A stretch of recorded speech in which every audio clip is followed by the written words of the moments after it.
Matanda, pinagbawalan ng kanyang mga kamag-anak na buksan ang aparador niya sa bahay. Hanggang sa... Ang matandang si Joseph ay nasa 80 taon na. Malakas pa rin at may kalusugan na kahit papaano hindi nagpapahiwatig ng kanyang edad.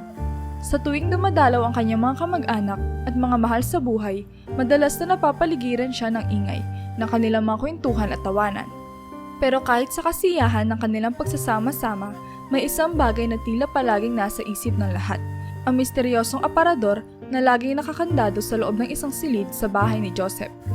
Si Joseph ay isang mapagmahal na lolo.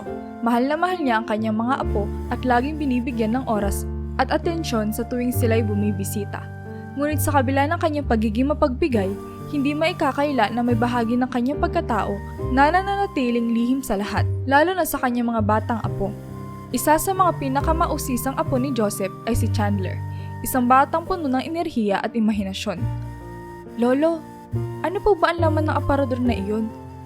Minsan ay tanong ni Chandler habang sila ay kumakain ng merienda sa veranda. Napangiti si Joseph, ngunit ang mga mata niya ay tila lumalalim sa mga alaala. Chandler, hindi mo na kailangan alamin iyon. Mga lumang gamit lang naman ang laman nun. Hindi nasihan si Chandler sa sagot ng kanyang lolo. Alam niyang may higit pa sa likod ng mga salita nito. Pero bakit po lagi niyong sinasabi na huwag buksan? Hindi pa pwedeng makita namin? Nagpalingalinga si Joseph. Tila nag-iisip kung paano niya iiwasan ang paksa. May mga bagay na mas mabuting nananatiling nakatago, apo. Hindi lahat na lihim ay dapat malaman. Sa bawat pagkikita ng kanilang pamilya, palaging bumabalik ang tanong na iyon sa isip ni Chandler. Hindi lang siya ang nakakapansin sa kakaibang pag-uugali ni Joseph tuwing na pag-uusapan ng aparador. Maging ang ibang miyembro ng pamilya ay nagtatanong-tanong, ngunit hindi nila nagawang makakuha ng kasagutan. Joseph, bakit nga ba sobrang importante sa'yo ng aparador na yun? Tanong ni Liza, ang panganay na anak ni Joseph, habang naghahanda ng hapunan. Nagpabuntong hininga si Joseph. Alam mo anak, may mga alaala kasi na masakit balikan. Hindi dahil gusto kong itago ang mga ito sa inyo, kundi dahil masakit sa akin.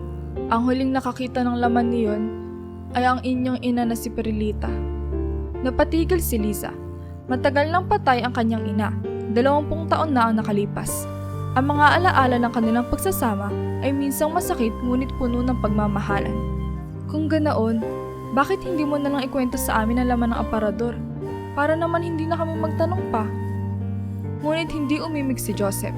Sa halip, tinapos na lang niya ang kanilang usapan sa isang malungkot na ngiti. Sa sala, habang naglalaro ang mga apo, patuloy ang usapan ng mga matatanda. Narinig ko na hindi pa rin binubuksan ni Papa ang aparador na iyon. Mula lang namatay si Mama. Sabi ni Roberto, ang bunsong anak ni Joseph. Ano kayang tinatago niya? Nakaka-curious nga, sabat ni Maria, asawa ni Roberto. Pero baka nga naman may masakit na alaala doon. Baka kailangan nating respetuhin ang kagustuhan ni Papa. Habang lumalaki ang kuryosidad ng pamilya, lalo na ang mga apo ni Joseph, si Chandler ay hindi mapakali. Isang gabi, habang nagbabasa siya ng isang libro sa kanyang kwarto, narinig niyang nag-uusap ang kanyang mga magulang. Dapat na ba nating alamin kung ano ang laman ng aparador? Tanong ni Liza kay Carlos, ang kanyang asawa. Kung para lang sa kapakanan ni Papa, hayaan na natin siya. Sagot ni Carlos. Sa kabilang bahagi ng bahay, si Joseph ay nakaupo sa kanyang paboritong upuan. Hawak ang isang lumang larawan ni Perlita. Mahal, patawarin mo ako. Bulong niya. Pero hindi pa panahon para malaman nila. Sa sumunod na araw, si Chandler ay muling naglakas loob na tanungin ang kanyang lolo habang sila ay naglalakad sa hardin. Lolo, pwede po ba ako magtanong ulit tungkol sa aparador? Ngumiti si Joseph. Talagang mausisa kang bata, Chandler. Bakit ba gusto mo talagang malaman? Kasi po lolo, nararamdaman ko na may mahalagang bagay doon.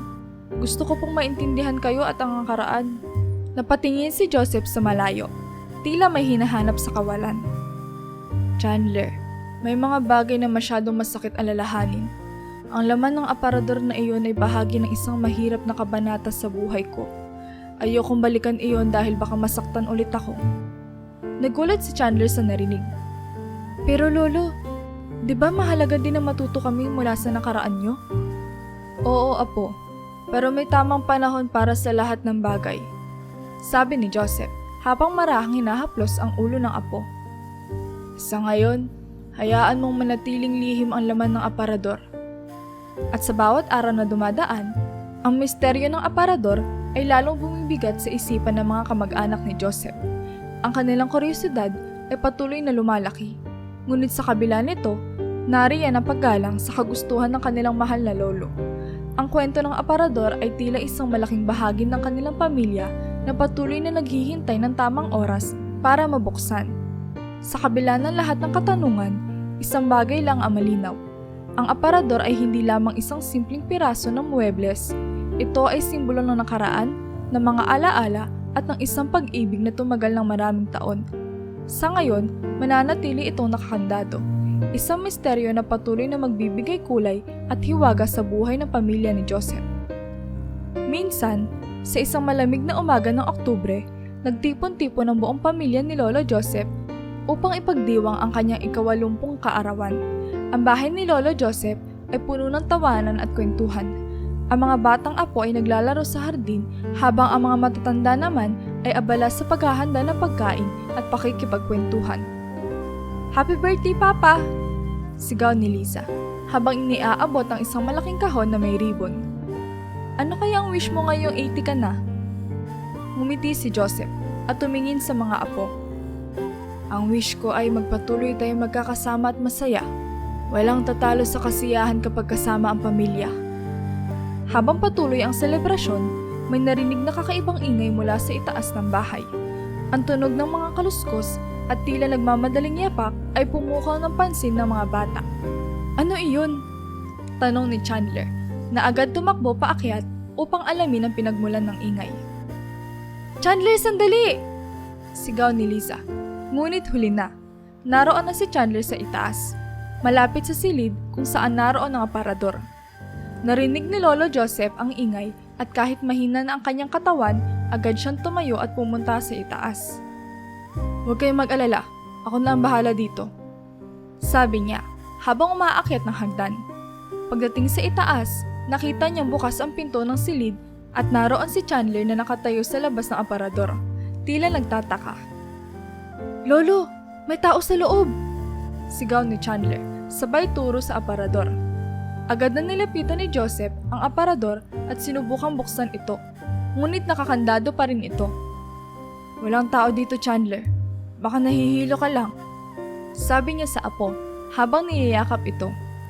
Sa kabila ng kanyang sinabi, alam ni Joseph na mayroong nanloob sa kanilang bahay. Hinawakan niya ang kamay ni Chandler at dahan-dahan silang bumaba. Tatawagin ko ang mga pulis. Sabi ni Carlos habang tinutulungan si Joseph pababa. Nang makarating sa sala, nagsalita si Joseph. Mukhang wala naman nakuha ang magnanakaw. Pero dapat tayo maging mas maingat. Naging usap-usapan ng buong pamilya ang nangyari. Bakit kaya nasa loob yung magnanakaw? Tanong ni Roberto. Ano bang meron sa aparador na yan? Muling bumalik ang usapin tungkol sa misteryosong aparador. Papa, baka naman panahon na para sabihin mo sa amin kung ano ang laman niyan. Sabi ni Lisa na halatang nababahala. May mga bagay na hindi kailangan malaman ng lahat. Tugon ni Joseph na muling iniwasan ang tanong.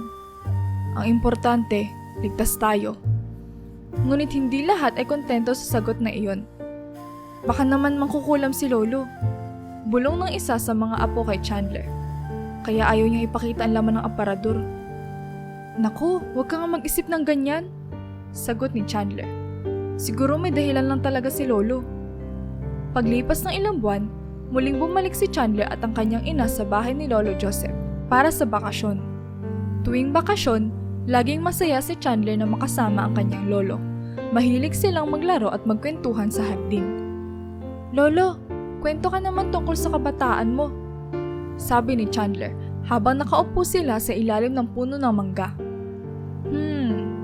Marami akong kwento, apo. Pero isa sa mga paborito ko ay noong naglakbay kami ng lola mo sa probinsya. Sagot ni Joseph. Doon kami unang nagkakilala. Ang ganda ng mga bundok at ilog doon.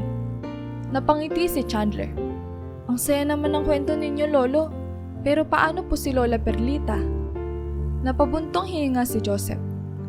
Si Lola Perlita mo ay napakabuting tao. Mahal na mahal niya ako.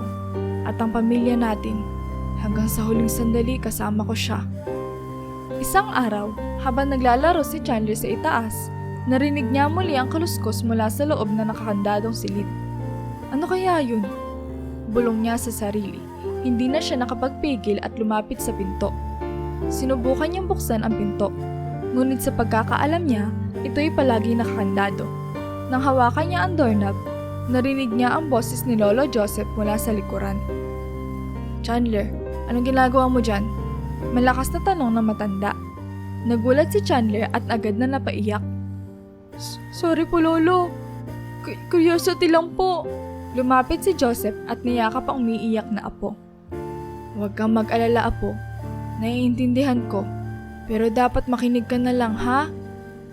Pagkarinig nito, umakyat si Liza at nakita ang kanyang anak na umiiyak. Papa, bakit mo pinagalitan si Chandler? Tanong niya habang niyayakap ang anak. Hindi ko naman siya pinagalitan, Liza. Gusto ko lang na maintindihan niya na may mga bagay na hindi dapat pinapakailaman. Paliwanag ni Joseph. Ngunit halata ang galit sa mukha ni Liza. Papa, parang hindi na tama to. Pati ang mga bata natatakot na. Ano ba talaga ang laman ng aparador na iyon? Napabuntong hininga si Joseph at tumingin sa kanyang anak. Liza, may mga bagay na masakit na balikan. Hindi ko gusto na masaktan pa kayo dahil dito. Hindi nasisiyahan si Liza sa sagot ng kanyang ama. Kung ganoon, Papa, hindi na kami magtatagal dito. Magpapaalam na kami. Lumabas si Liza ng bahay kasama si Chandler. Tahimik lang si Chandler, ngunit halata ang lungkot sa kanyang muka. Nay, bakit po ganoon si Lolo? Tanong niya. Hindi ko rin alam, anak, pero sana maintindihan natin siya. Sagot ni Liza, habang nilalagay sa kotse ang kanilang mga gamit. Habang papalayo ang kotse, natanaw ni Chandler si Lolo Joseph sa bintana. May lungkot sa mga mata na matanda, ngunit tila may tinatago pa ring lihim. Sa gabing iyon, umuwi sina Liza at Chandler nang may masamang loob kay Joseph. Hindi alam kung kailan muli babalik sa bahay ng kanilang lolo. Ngunit sa kabila ng mga nangyari, hindi maitatanggi ang pagmamahal ni Chandler sa kanyang lolo.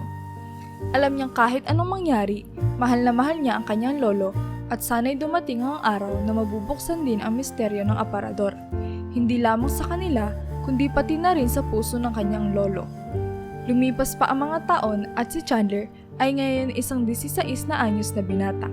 Katulad ng nakagawian, muli silang bumalik sa bahay ni Lolo Joseph para sa kanyang bakasyon sa paaralan. Ngunit sa pagkakataong ito, kitang-kita ni Chandler kung gaano nakahina ang kanyang lolo. Hindi na ito makalakad na maayos, kaya kailangan na nitong laging nasa wheelchair.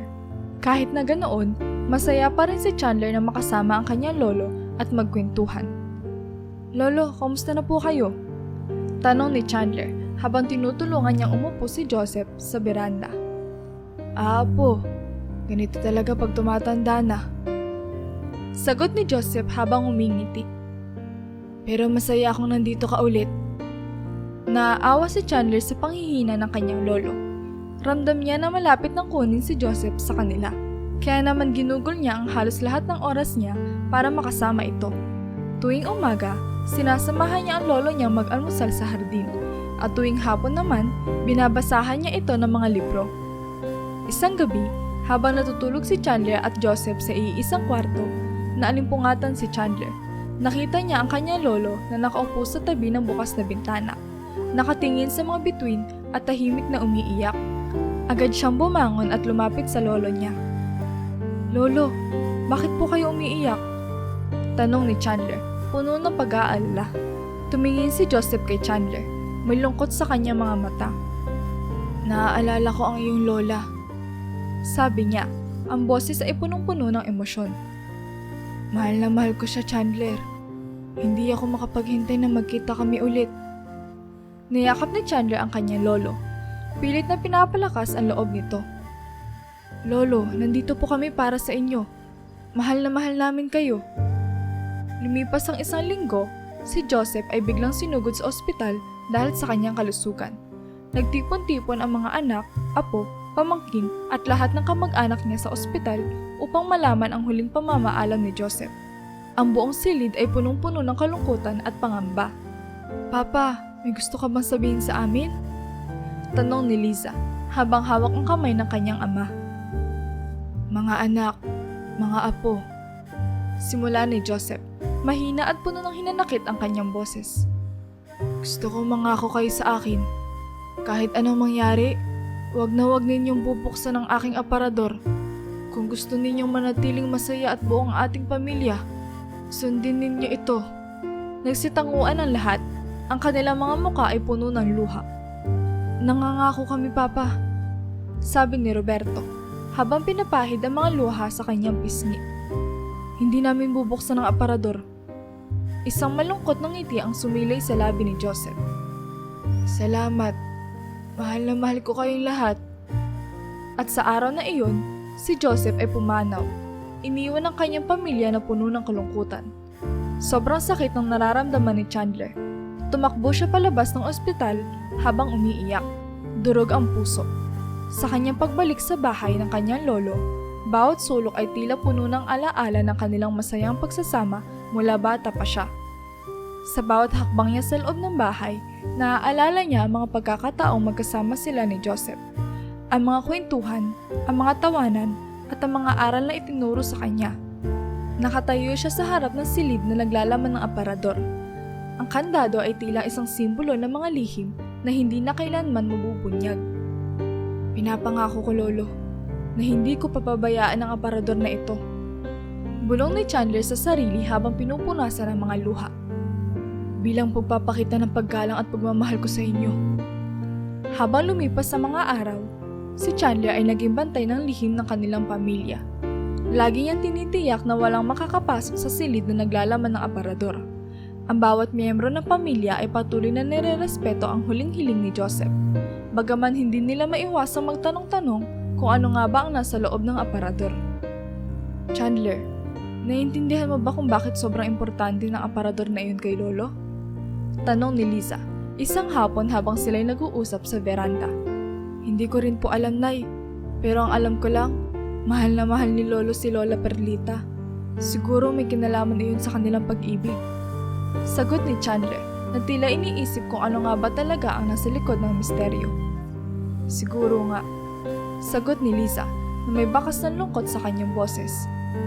"Pero kung iyon ang huling hiling ni Papa, susundin natin." Tuwing bakasyon, bumabalik si Chandler sa bahay ng kanyang lolo upang alagaan ang mga alaala at tiyaking walang sino man ang makakapasok sa silid. Sa kabila ng kanilang kuryosidad, mataas ang respeto ng pamilya kay Joseph at sa kanyang hiling. Ang misteryo ng aparador ay nananatiling bahagi ng kanilang pamilya. Isang lihim na nagbibigay ng tibay at pagkakaisa sa kabila ng kanilang mga katanungan. "Chandler, paano kung isang araw ay mabuksan natin ang aparador? Ano ang gagawin mo?" Minsan ay tanong ni Roberto sa kanyang pamangkin. "Hindi ko po alam, Tito. Ang alam ko lang, gagawin ko ang lahat para tuparin ang hiling ni Lolo." Sagot ni Chandler, puno ng determinasyon. Sa bawat taon na lumilipas, ang mga alaala ni Joseph ay nananatili sa puso ng bawat miyembro ng pamilya. Ang kanyang mga aral, pagmamahal at huling-hiling ay nagbibigay ng gabay sa kanila. Si Chandler bilang tagapag-alaga ng lihim ng aparador ay patuloy na nagbabantay at nagmamahal sa kanyang pamilya na tinutupad ang kanyang pangako kay Lolo Joseph. "Chandler, ang importante ay ang pagmamahal at respeto sa bawat isa. Iyan ang tinuro sa atin ni Papa," sabi ni Liza habang sila'y naglalakad sa hardin isang hapon. "Tama po kayo, Nay. Kaya naman gagawin ko ang lahat para tuparin ang hiling ni Lolo." Sagot ni Chandler na tila muling nararamdaman ang bigat ng responsibilidad sa kanyang balikat. Ang misteryo ng aparador ay nananatiling buhay, hindi lamang bilang isang bahagi ng bahay ni Lolo Joseph, kundi bilang isang simbolo ng kanilang pagkakaisa at pagmamahalan. Ang kanilang pamilya ay patuloy na nagkakaisa sa kabila ng kanilang mga katanungan. Alam na sa bawat lihim ay may dahilan at sa bawat hiling ay may pagmamahal. Isang umaga, Habang abala si Chandler sa pag-aayos ng mga halaman sa hardin ng bahay ni Lolo Joseph, biglang nagring ang kanyang telepono. Napatingin siya sa screen at nakita niyang si Tito Roberto ang tumatawag. Agad niya itong sinagot. Tito Roberto, anong kailangan ninyo? Tanong ni Chandler na may bakas ng pag-aalala sa boses. Chandler, kailangan ko makipagkita sa buong pamilya. May mahalagang bagay akong dapat pag-usapan. Sagot ni Roberto. Seryoso ang tono. Nagkatinginan si Chandler at Liza. Nakatabi niya sa hardin. Nay, kailangan daw tayo magtipon-tipon, sabi ni Tito Roberto. Sabi ni Chandler habang tinatapos ng tawag. Makaraan ng ilang oras, nagtipon-tipon ang buong pamilya sa loob ng bahay ni Lolo Joseph. Tahimik ang lahat. Tila nararamdaman ang bigat ng kung ano mang sasabihin ni Roberto. Pumasok si Roberto sa sala. Dala ang isang mabigat na ekspresyon sa mukha. Mga kapamilya, may problema ako. Simula ni Roberto na ikinabigla ng lahat. Nabaon ako sa utang at wala na akong ibang paraan para mabayaran ito. Kailangan kong ibenta ang bahay ni Papa Joseph. Nagkagulo ang buong pamilya sa narinig. Ano? Hindi maaari! Sigaw ni Liza. Ito ang bahay na pinaghirapan ni Papa. Puno ito ng alaala. Roberto, paano mo nagawang mangako na hindi mo bubuksan ang aparador? Tapos ngayon, gusto mong ibenta ang bahay? Tanong ni Maria, ang asawa ni Roberto. Mahal na mahal namin ang bahay na ito. Dagdag ni Chandler. Nahalata ang pag-aalala sa kanyang boses. Hindi natin pwedeng ibenta to.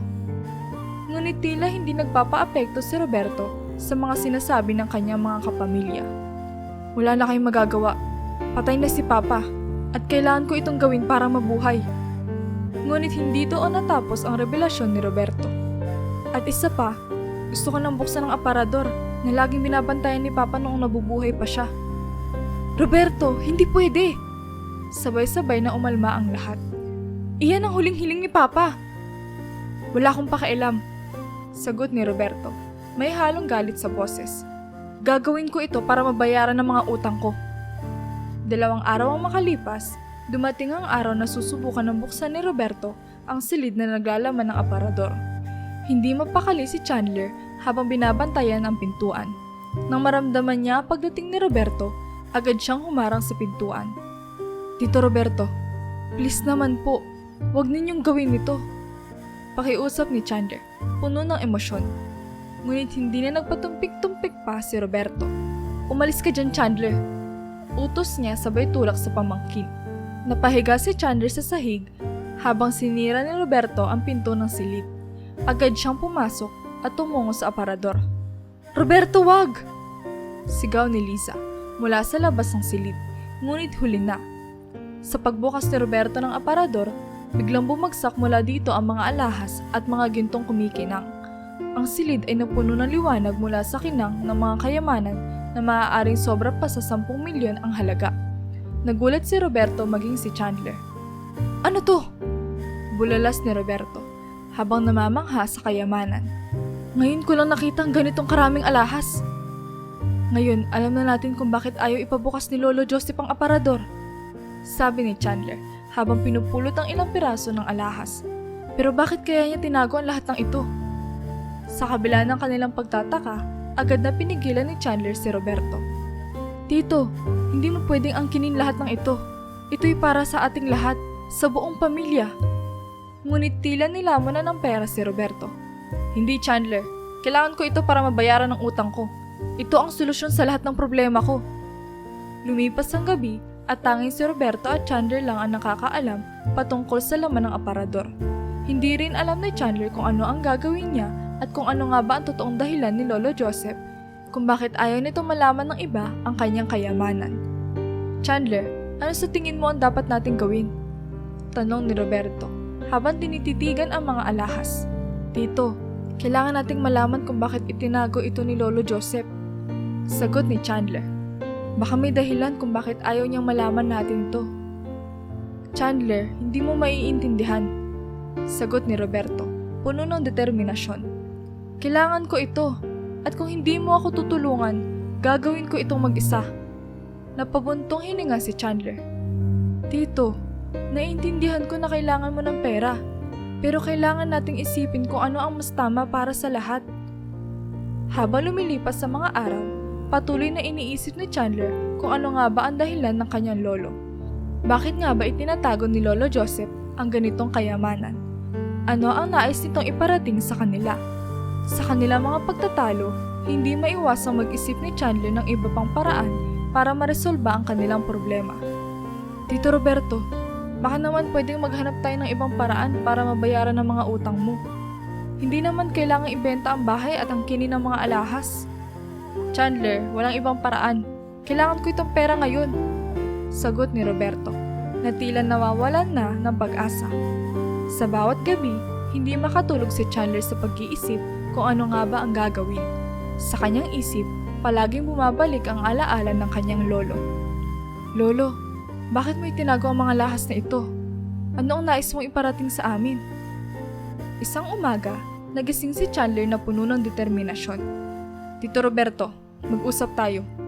Sabi niya habang nilapitan ang kanyang tito. Kailangan nating malaman ang buong kwento bago tayo magdesisyon.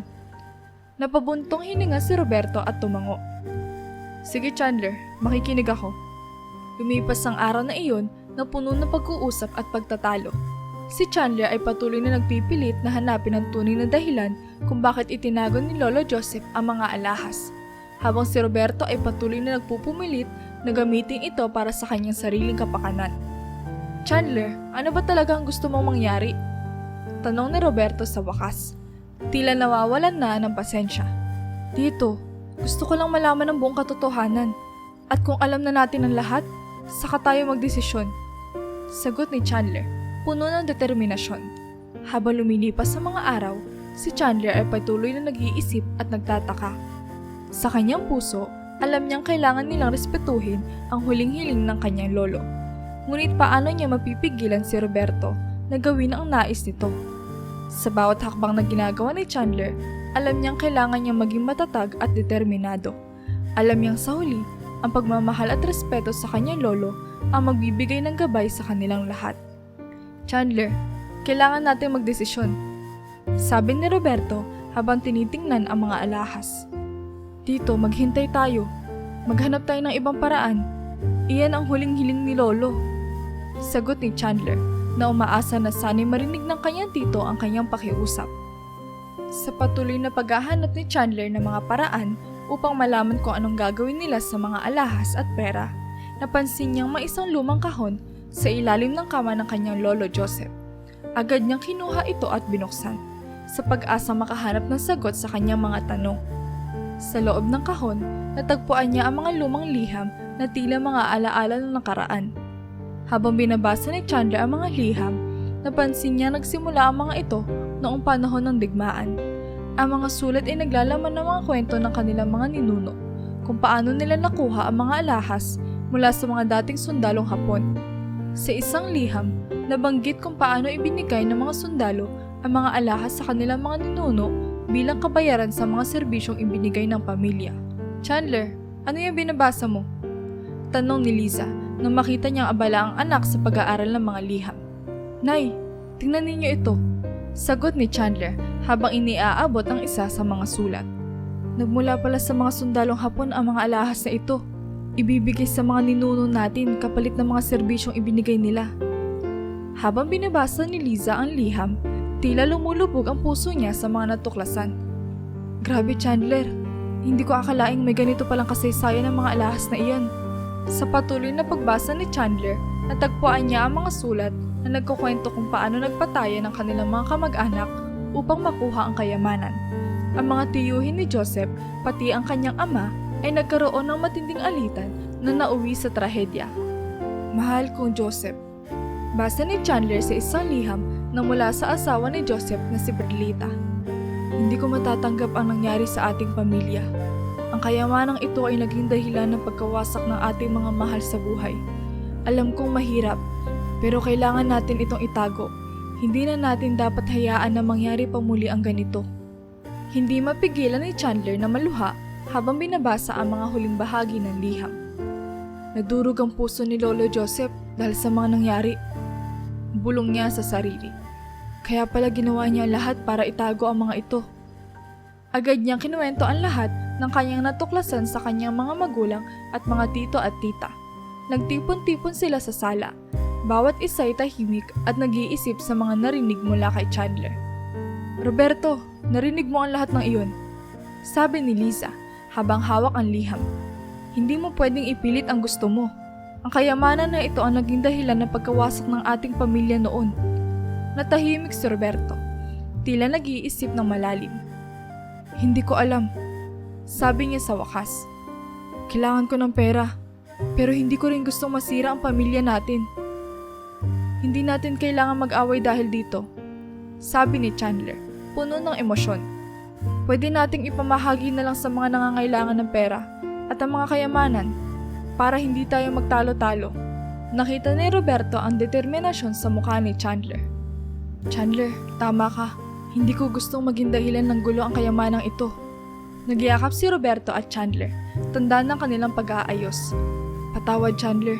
Hindi ko na ulit-uulitin ang mga pagkakamali ko," sabi ni Roberto.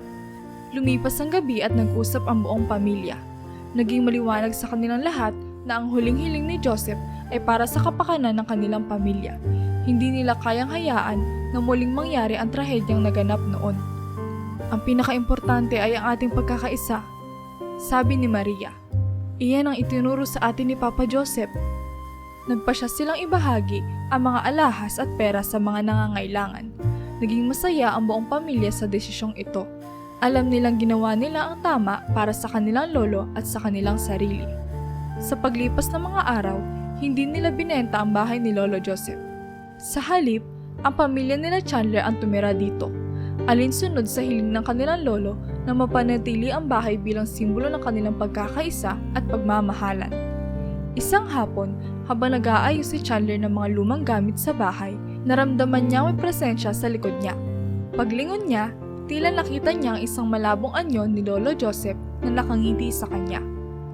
"Lolo, sana masaya ka sa ginawa namin," bulong ni Chandler habang pinupunasan ng kanyang mga mata. Ngumiti ang anyo ni Lolo Joseph bago ito naglaho. At sa puso ni Chandler, alam niyang tama ang kanilang desisyon. Ang lihim ng aparador ay hindi na isang misteryo, kundi isang paalala ng kanilang kasaysayan at ng pagmamahal ng kanilang lolo para sa kanila. "Chandler, tara na, kain na tayo," tawag ni Liza mula sa kusina. "Sige po, Nay," sagot ni Chandler habang papalapit sa hapagkainan. Sa bawat araw na lumilipas, ang pamilya ni Chandler ay patuloy na nagkakaisa, puno ng pagmamahal at respeto sa bawat isa. Ang kanilang tahanan ay puno ng mga alaala at aral mula kay Lolo Joseph na nagbibigay sa kanila ng lakas at inspirasyon sa bawat hamon ng buhay. Sa huli, natutunan ng pamilya ni Chandler na ang tunay na kayamanan ay hindi nasusukat sa dami ng ginto at alahas, kundi sa pagmamahal, pagkakaisa at respeto sa bawat isa. At iyon na pinakamahalagang aral na iniwan ni Lolo Joseph sa kanila.